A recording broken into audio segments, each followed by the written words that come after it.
आइए देखते हैं potential energy stored in a coil. ठीक है, बहुत ही इंपॉर्टेंट टॉपिक है। जैसे मान लीजिए ये कोई कॉइल है। क्या है ये? कोई कॉइल है और इसमें हम सेल को कनेक्ट करके करंट फ्लो करा रहे हैं। ठीक है, सेल मैंने यहाँ पे कनेक्ट किया, एक स्विच है और हम करंट फ्लो करा रहे हैं आई। देखो विमरंजू, मतलब विमांशी और रंजना, देखो तो ये सेल है और मतलब वहां से हम करंट फ्लो करा रहे हैं इसमें। अब मेरी बात सब सुनो ध्यान से, ये potential energy stored in a coil का मतलब क्या है, कौन सी एनर्जी की यहाँ बात की जा रही है। ठीक है, देखना, जब यहाँ से करंट फ्लो होगी, अच्छा जब स्विच ऑफ रहेगा तो अच्छा, इसमें बहुत सारी बातें हमारी कल वाली रहेंगी कि जब स्विच ऑफ रहेगा तो क्या होगा, करंट फ्लो नहीं होगा तो चारों ओर मैग्नेटिक फ्लक्स बनेगा ही नहीं, रहेगा ही नहीं। अब जब स्विच ऑन कर रहे हैं तो करंट फ्लो होगा, यानी कि कुछ नहीं से अब कुछ उसको मिलेगा, करंट मिलेगा। और करंट जब मिलेगा तो करंट धीरे धीरे बढ़ेगा। सही, ऐसा है ना कि देखो, अब करंट बढ़ेगा मतलब करंट पहले कितना था, जीरो था। अब करंट बढ़ेगा, बढ़ बढ़ के मान लो करंट की मैक्सिमम वैल्यू है आई जीरो। एक बात की बात, करंट की मैक्सिमम वैल्यू कितनी है, तो तुम लोग मेरे बात बताओ कि जैसे सेल से निकल के करंट इस पे जाते जाएगा वैसे इसके चारों ओर मैग्नेटिक फ्लक्स प्रोड्यूस होते जाएगा, मैग्नेटिक फ्लक्स बदलता जाएगा, इस कॉइल से लिंक्ड जो मैग्नेटिक फ्लक्स है वो बदलता जाएगा, तो इसमें एक इंड्यूस्ड ईएमएफ प्रोड्यूस होगा। इंड्यूस्ड ईएमएफ के कारण एक इंड्यूस्ड करंट प्रोड्यूस होगी। अब मेरे को बताओ कि उस इंड्यूस्ड करंट का नेचर कैसा होगा। लेंज का नियम कहता है, लेंज का नियम क्या कहता है कि अब जो इंड्यूस्ड करंट होगी वो उस कॉज का अपोज करेगी जिसके कारण वो खुद उत्पन्न हुई है, खुद प्रोड्यूस हुई है।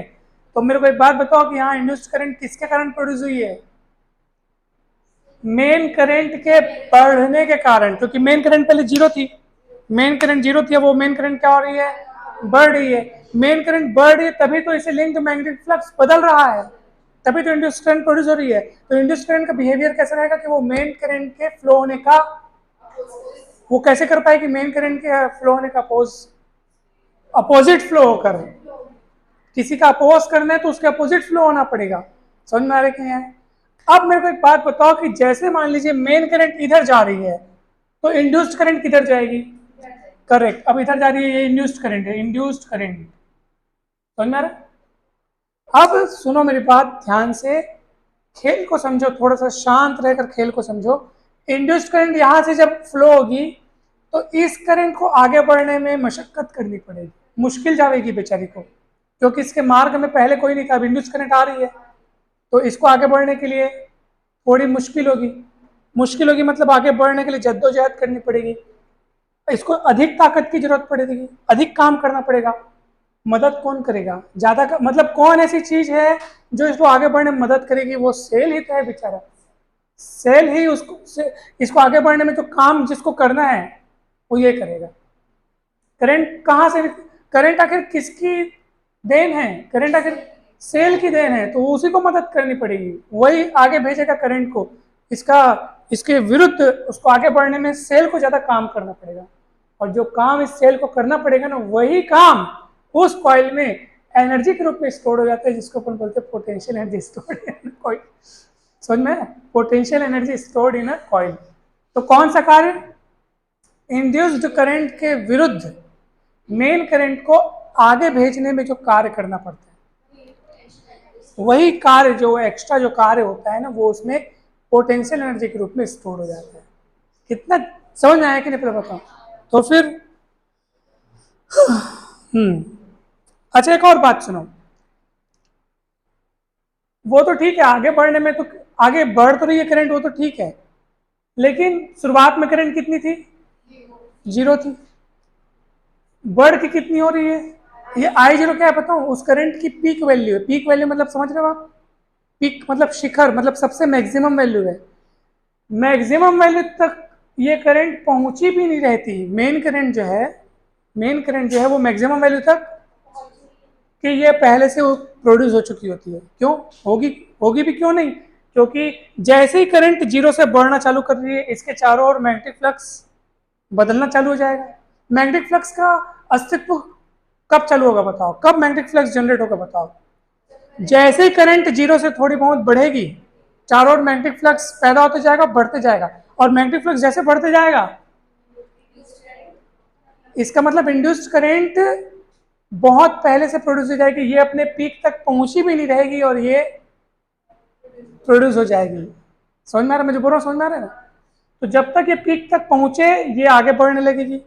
अब ये आगे बढ़ रही है तो इसको पीक तक पहुंचने में भी अब मुश्किल लगेगी। नहीं समझ में आया क्या? क्यों नहीं लगेगी मुश्किल? तो उस मुश्किल, लेकिन उसको तो पहुंचना है ना अपने पीक तक, तो क्या करना पड़ेगा, इसके वजह से थोड़ा काम ज्यादा करना पड़ेगा, एक्स्ट्रा काम करना पड़ेगा, क्योंकि अब इसके द्वारा जो करंट यहाँ से निकल रही है ना, उसको पीक वैल्यू तक पहुंचाने के लिए इसके विरोध का सामना भी उसको करना पड़ेगा। तो वही जो वर्क डन करना पड़ेगा, करंट को जीरो से पीक वैल्यू तक अपनी वैल्यू को पहुंचाने के लिए, उसको गेन करने के लिए, वो अचीव करने के लिए इसके विरोध का जो सामना करना पड़ेगा और सामना करते हुए, कार्य करते हुए आगे बढ़ना पड़ेगा, वही वर्क डन जो है उस कॉइल में पोटेंशियल एनर्जी के रूप में स्टोर हो जाता है। समझ में आया? तो अब इसका जो डेरिवेशन है हम छोटे से शुरुआत करेंगे। पहले मैं आपको ये बताता हूँ, पूरे करंट, पीक करंट की बात बाद में करेंगे। पहले तो हम ये देखते हैं कि इस करंट, अच्छा ये करंट क्यों हुई है, ये इंड्यूस्ड करंट क्यों उत्पन्न हुई है? क्योंकि इस इंड्यूस्ड करंट उत्पन्न होने के पहले इंड्यूस्ड ईएमएफ उत्पन्न हुआ है। क्या उत्पन्न हुआ है? इंड्यूस्ड ईएमएफ के कारण ही करंट प्रोड्यूस होती है। तो इंड्यूस्ड ईएमएफ को मैं ई बोल देता हूँ, ठीक है। अब मान लीजिए इस इंड्यूस्ड ईएमएफ के विरुद्ध ये मेन करंट को आगे बढ़ना पड़ रहा है, ठीक है, इसको ज्यादा काम करना पड़ रहा है। मान लीजिए इस सेल द्वारा, पूरे करंट की बात छोड़ो, फिलहाल सिर्फ इतना देखो कि डीक्यू चार्ज को आगे बढ़ाने में कितना काम करना पड़ेगा। कितने चार्ज को? पूरे करंट की बात हम बाद में करेंगे। डीक्यू चार्ज को आगे बढ़ाने में, उस सर्किट में बढ़ाने में कितना काम करना पड़ेगा? तो छोटा सा चार्ज है तो छोटा सा वर्क डन रहेगा डीडब्ल्यू, और work done is equal to EMF into charge. हम लोग पढ़े हैं EMF is equal to work done. Unit charge को पूरे सर्किट में चलाने में किए गए वर्क डन को ईएमएफ कहते हैं। ईएमएफ की डेफिनेशन याद करो, करंट इलेक्ट्रिसिटी की, याद है आपको? ठीक है, तो W बाई क्यू हो गया। मगर यहाँ पे छोटा सा चार्ज देखो ना, क्रॉस मल्टीप्लाई करोगे तो सही आएगा। मगर ये मेरे को माइनस में लिखना पड़ेगा। आप पूछो क्यों? क्योंकि ये ईएमएफ कौन सा वाला है? Induced EMF. ये वर्क डन उस ईएमएफ का अपोजिट साइड से वर्क डन करना पड़ा है। वो ईएमएफ इंड्यूस्ड करंट को उधर भेज रहा है, जबकि ये डीक्यू चार्ज कौन सा वाला किधर ले जाना है अपने को? उधर ले जाना है। इस सेल का जो एक्स्ट्रा काम करना पड़ रहा है ना, वो इस इंड्यूस्ड ईएमएफ के विरोध में करना पड़ रहा है। दैट्स व्हाई माइनस हुआ है।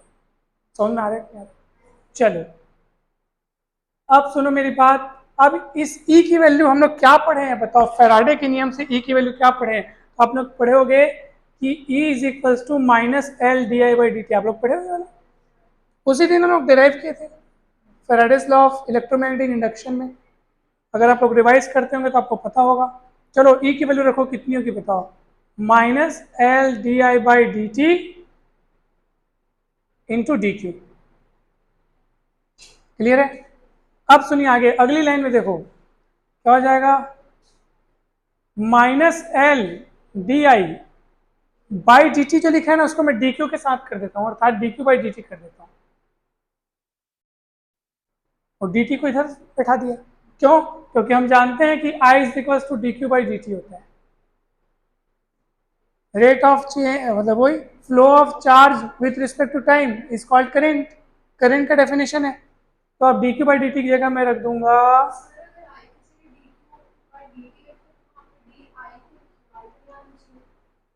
कहाँ पे बेटा?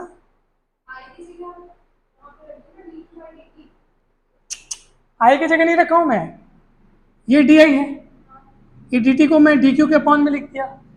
अब इस D q by d T को इक्वल टू आई लिखूंगा मैं अगले लाइन में, ऐसे बोल रहा हूं मैं। इसकी जगह मैं क्या लिखूंगा? आई। ये कैसे? ये D q by d T है, अब वो उसका इक्वल क्या होता है? आई। तो D q by d T हटाओ, उसके बदले आई लाओ, और आई को मैं यहाँ लिख दिया। क्लियर हुआ कुछ? और ये डी डब्ल्यू, ये डी डब्ल्यू कौन सा वाला वर्क डन है जो केवल कितने चार्ज को मूव कराने में किया गया था? डी क्यू, है ना। अब मेरे को करंट की वैल्यू को कहाँ से कहाँ बढ़ाना है? पीक वैल्यू तक प्राप्त करने करंट को ना, तो दोनों पक्षों में इंटीग्रेशन करना पड़ेगा कि नहीं करना पड़ेगा? चलिए, हाँ, लेकिन एक बात ध्यान रखना यहाँ पे आप, ठीक है, ई की वैल्यू कितनी है?